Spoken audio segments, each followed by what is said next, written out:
Hello everybody and welcome back to Dee's Corner. Happy Mother's Day to all the mothers out there. Now, in today's video, what I'm going to be doing, I'm going to be analyzing the guys from season 1 of I Love New York. Now, if you're not familiar with that show, insert picture here. It's basically an old early 2000s dating show starring Tiffany Pollard, aka New York from Flavor of Love 1 and 2. Insert picture here. It's basically a dating show involving her and 20 guys in which she's finding love, in which she tries to find love, in which she does in the end of both shows. There was season 1 and season 2, and there was going to be a season 3, but due to the whole Ryan situation of him killing his wife, like, it pretty much just messed up the whole VH1 station to where it just never happened. So yeah, this video is going to be in parts because I'm not fixing to sit here and be talking about all 20 guys because I got stuff to do. So I'm just going to be doing 10 guys in this video. And in the next video, I'm going to be doing the last 10 guys, in which I'm going to do season 2 also. So let's get in this video. Now, the first one on my list is the winner, Patrick Hunter, aka Tango.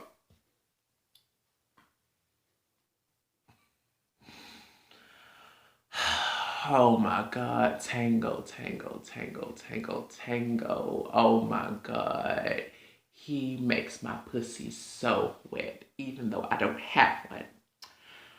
Oh, I bet he can fuck it up good. Let me stop for this video get demonetized. But yeah, like, oh, he was so fine. It still is fine. I'm gonna insert his Instagram handle up here. But yeah, he basically was the winner of I Love New York season 1, in which he proposed to her on the last episode.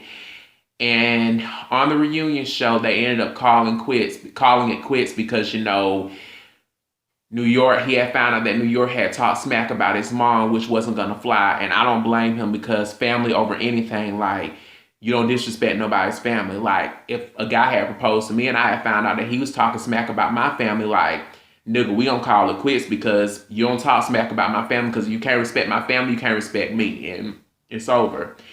And I respect Tango for doing that because you don't talk about no one's family. And then New York went on a rant, like, and she was talking to Chance, like, I should have chose you. Like, honey, even if you was to choose Chance, what if you were talking smack about Chance's mom? I'm pretty sure Chance would have done the same thing. Like, that's why people fail to realize when you're filming these reality shows. Now, keep in mind, this happened 12 or 13 years ago. Like, this show had came out in 2007. This show is way, way old. Like, this lady's old now, and I'm pretty sure she's way past that. But I'm just speaking on what happened back then. Like, what would Chance do? Like, I'm pretty sure Chance would have done the same thing. Like, you talking smack about his mom, I'm pretty sure Chance probably would have done the same thing too. Like, you just can't talk smack about these people's family and expect to get away with it.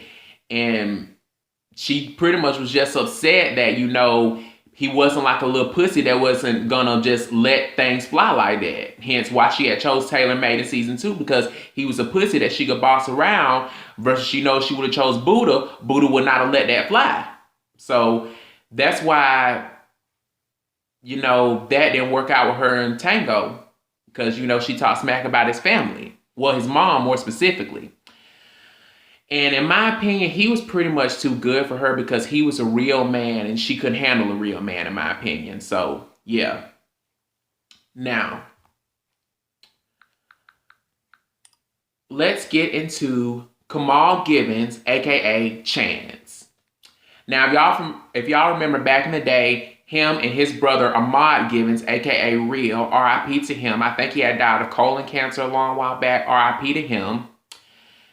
Him and his brother had a reality show called Real Chance of Love soon after, and he basically was the runner-up to Tango, in which he didn't win. And him and Sister Patterson had butted heads because Chance was kind of like a rude thug, in which turned New York on and had turned me on too because he is so fucking fine. I love the thugs too. But honestly, I really didn't see New York and Chance's relationship working out because Chance was kind of like an asshole, in which I like an asshole too. But at the same time, you want a gentleman too. You don't want someone that's like so rude, like, motherfucker, what the fuck you said? Like a rude asshole all the time. Like, you want a gentleman too. And pretty much in my opinion, I feel like Chance would not have been a perfect fit for New York because he's kind of was a little too much of an asshole, and I feel like their relationship wouldn't have worked, in my honest opinion. But he did turn New York on, which he turned me on too. So yeah, I really didn't see their relationship working out.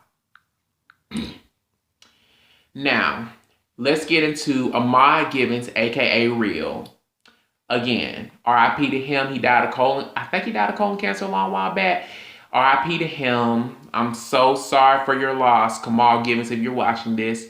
I'm so sorry for your loss. But yeah, he was also a contestant on there. He was Chance's brother, and oh my God, he had some pretty ass hair. Like his hair was so fucking long, so pretty. I loved it. And he was fine too. And honestly, what can I say about him?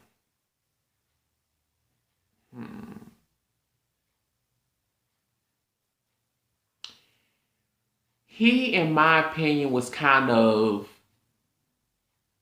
too much on the quiet side slash, the quiet slash reserved side, and New York kind of wanted a man that was kind of gonna be aggressive, kind of like Chance and Tango and some of the other guys, kind of wanted a man that was gonna be a little aggressive and stuff like that. And I feel like Rio pretty much wasn't giving her that, and she pretty much had to let him go.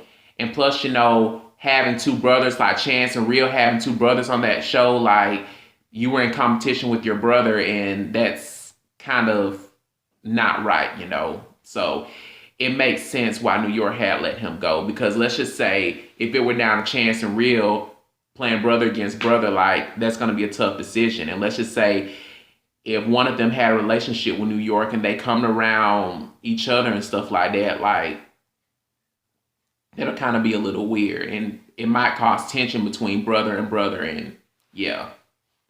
So it makes sense why New York had let him go. Now, Joshua Gallinger, aka White Boy. Now, what can I say about White Boy?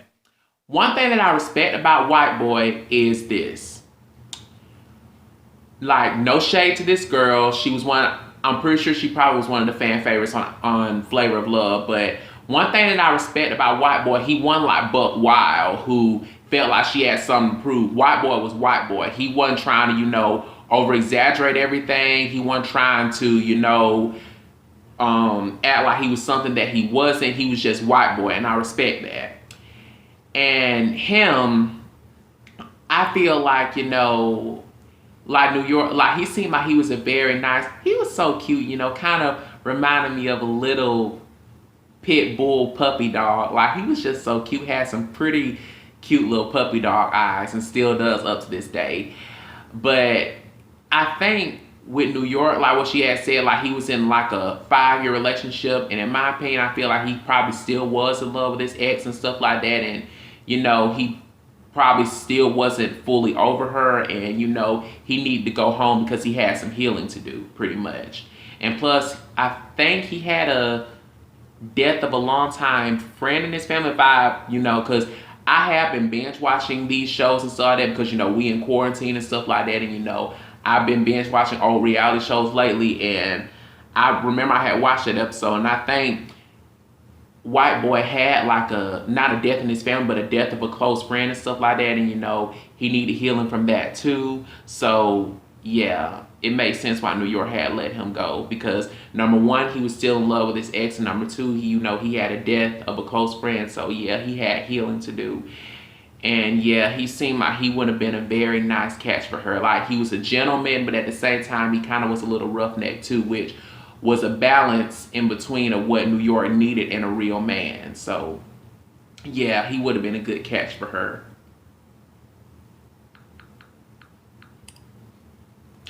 Now, David Merman, aka 12 Pack. 12 Pack was so fucking sexy. Oh my gosh. Like, I hear he's married now. which congratulations to him. And honestly, he wasn't a good fit for her because he was there for TV. Honestly, he was. Because I remember, when they had invited the exes over and stuff like that, we had when 12 Pack had a one-on-one with his exes, not his exes, when he had a one-on-one with his ex, he even had openly admitted that he was there for TV. So it made sense why New York had let him go. And when they had the exit interview, he had said, like, he was going to go home and bang the shit out of his ex. So, yeah. And plus, when, like I said, when he had his one-on-one with his ex, he even had said, he had said something along the lines of how famous he was going to be when he got back home. So, yeah, he was just there for TV. And plus, right after he did I Love New York, I think this was like a few years or a year after he had did Daisy of Love starring Daisy De La Hoya. And plus, he did I Love Money season 1 or 2. So, yeah, homeboy was just there for TV. But he was sexy as hell. And plus, like they say, what's done in the dark comes to the light. He had worked at a gay club called Feathers, which Sister Patterson and all the other boys had speculations in the house that he was gay. So in a way, it kind of confirmed their theory in a way, because in my opinion, I'm with Sister Patterson on this one. Like, a lot of those guys on that show kind of gave off that gay vibe. Like, they kind of did, honestly, in my opinion. In which, like, hey, like, I wouldn't doubt it. You never know. Or 12 Pack probably could have been bisexual, or I don't know. Or maybe he just did the working at the Feathers thing for a check. I don't know. But, I wouldn't doubt it. He looked like he could be bisexual anyways. So, yeah. Now, Lee Marks, a.k.a. Mr. Boston. Now, Mr. Boston, had he would have stayed toward the end of the show, he seems like he would be a good catch for her because, he's very successful, has money, probably has a nice car and everything, which is everything she needs in a real man. But at the same time, I really don't know how his family would feel about him being with New York. And let's just say if they got married and had kids, like, I really don't know how his family would feel about him dating New York because, like, he seems like he's not a racist or anything, but you really don't know how his family would feel about him dating her and stuff like that. And it probably may cause tension between his family and New York's family, and like, it'll be a big old mess. So, yeah. And plus, like, he was so fucking funny. Like, when he was showing those guys like how he would do a lap dance and stuff, that shit was so funny. I was laughing my ass off. He was so funny, and his voice is funny too. Like, when he got into it with Chance, you need Ritalin, that's what you need. He's so fucking funny. But yeah, like, he would be an ideal catch for New York, but you just really don't know how his family would feel about him being with her, So yeah. And by the way, I'm going to insert his Instagram handle up here too. Now, what number we on? 1, 2, 3, 4, 5, 6. Okay. Sandro Padrone, a.k.a. Rico. Now, some of these guys I'm not really going to say a lot on because, in my opinion, some of these guys were just placeholders that just pretty much was just there just to be there, to keep the show interesting. And Rico, in my opinion, was just a placeholder, pretty much. And he pretty much just really didn't put forth much of an effort to win her heart because, he just kind of like was just there just to be there. And he kind of did put forth an effort in the first episode when he had called her what did he say? Mi Najita or something like that, which in Spanish stands for my little black girl, which was very complimenting, but at the same time that kind of came off as a little racist because, she is an African-American woman, and that's almost like calling her a nigger. And, even though he wasn't calling her a nigger, it's kind of seemed like he was. But yeah, I can see why she was offended by that, even though he explained to her in Latin country, that's a compliment. But keep in mind, my dude, we're not in Latin country anymore. We're in America, and, some things just, aren't okay. They're just not okay. And I remember in one episode, he had cut her up some fruit and stuff like that, in which she kind of didn't like it. She was like, oh, this fruit looks old, this and that. Like, because she was having like a one-on-one with some guys and stuff like that. And, it kind of, just kind of seemed so random how he would cut her up some fruit and bring it to her, which, hey, it's a thought that counts. At least he was trying to put forth some effort. Like, you could have been a little appreciative, but yeah, he just really was just there just to be there, which he seemed like he would have been a good catch if he would have put forth some more effort, but hey, he was just there to be there. Now, Jason Rosell, aka Heat.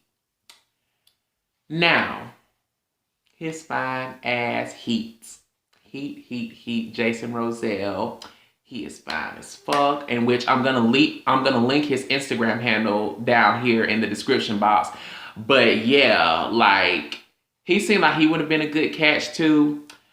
But the thing that really had got him eliminated was, when they had did that thing with Omarosa, New York, and Sister Patterson, where they had, had to, present some presentation of their wealth or something like that. What really got him eliminated was the fact that he wasn't going to let New York eat first. He said he was going to eat first, then his yaya, which is his grandmother, and then New York. And that pretty much got on the New York skin, which really, honey, I don't see why, because, hey, family over anything. Like, you shouldn't be mad. And then she was saying some stuff like, when he got eliminated, go home to your yaya, or this and that, all this and that. Like, honey, like, family over anything. Like, you're a little unappreciative if you ask me. Like, honey, like, you should be supportive of the fact that this man loves his family enough, I mean, family over anything. And if you can't respect that, then evidently he doesn't need to be there if you can't respect that. So, yeah, that's pretty much what got he eliminated, because of the fact that he had chose his family over New York, which really, I really don't understand why she was mad about that. But, yeah. And like I had said in the beginning of this video, I'm speaking on what happened years ago. This show happened years ago, which she's changed. She's a changed person now, just like all these other guys. They're changed people now. I'm just speaking on what happened years ago. So this is no shade toward Tiffany Pollard. She is an amazing reality star, an amazing actress. I love her to death. She's the one that has Shade Reality TV, the original Bad Girl, the original HBIC, whatever. I'm just speaking on what happened years ago. This is no shade towards her. Now, William Lash, aka Onyx. Onyx pretty much got his own self eliminated. He seemed like he would have been a good catch for her because he was fine as hell. Like, when they were doing that presentation with Omarosa, New York, and Sister Patterson, like, he was fine as hell in his little suit when she had told him to take his jacket off, his muscles and all that shit. He was fine as hell, had a pretty smile and everything. But he pretty much got his own self eliminated when he was talking about New York's mom. Like, when they had went to church, and, when Sister Patterson was over exaggerating and stuff like that, he felt like, she was putting on for the cameras and stuff like that, which I myself feel like she was putting on for the cameras too. But if you felt that way, dude, you shouldn't have kept that to yourself. Like, this is a competition. You should have known that two niggas was going to rat your ass out, in which I think it was Tango and some other guy, but they had ratted Onyx out about talking about New York's mom, which had got him eliminated. But it's just like this, honey. Onyx had talked smack about your mom, and for you to go right back and talk smack about Tango's mom, like, you're no better than Onyx. And you should have, understood why Tango had cut your ass loose, because you had talked about, because Onyx had talked about your mom, and for you to turn right back around and talk about Tango's mom, you should understand why Tango had cut the relationship off. So, yeah. But yeah, Onyx pretty much seemed like he was a good guy for her. Seemed like he had his ducks in a row, very articulate. Seemed like he had a lot going for himself, but had he would not have said those things about New York's mom, he probably would have stayed to the end, but you know, you let your mouth get you in trouble, so yeah. Now, the last one for today, Kevin Peters, aka Bones. Now, he seemed like he was like, I'm not gonna say seemed. He actually seemed, well, I'm just gonna say it anyways. He seemed like he was a very nice guy. Very humble, Christian, happy-go-lucky, all that stuff. Seemed like he had his ducks in a row and everything. But Homeboy was just too much of a nice guy. And I can understand why New York let him go, because you want a guy with a little edge to him, like that, that aggressiveness, that rough side to you that's gonna, you know, turn you on, you know, like not some, you know, nice, happy-go-lucky guy all the time. You want a guy with an edge, and, you know, he wasn't, you know, New York's cup of tea. And she even had said that, you know, like she doesn't want to ruin him, you know, and cause him to be something that he's not. So it makes sense why she had let him go. In which Kevin Peters, aka Bones, if you're watching this, I hope you found yourself a good woman. You are a very good man. Any woman would be insanely lucky to have you. And honestly, if I was a woman, I would be insanely lucky to have you. Like you seem like you are a good man, and you would make any woman a very decent husband. So yeah, that's just my analysis on the first 10 guys of I Love New York Season 1. That concludes this video. Like always, don't forget to like, comment, subscribe. I'm going to link all my social media accounts in the description box down below, so feel free to add and follow me on those. Also, don't forget to turn that notification bell so you can get notified every time I upload a video. Happy Mother's Day to all. Peace out and have a great day.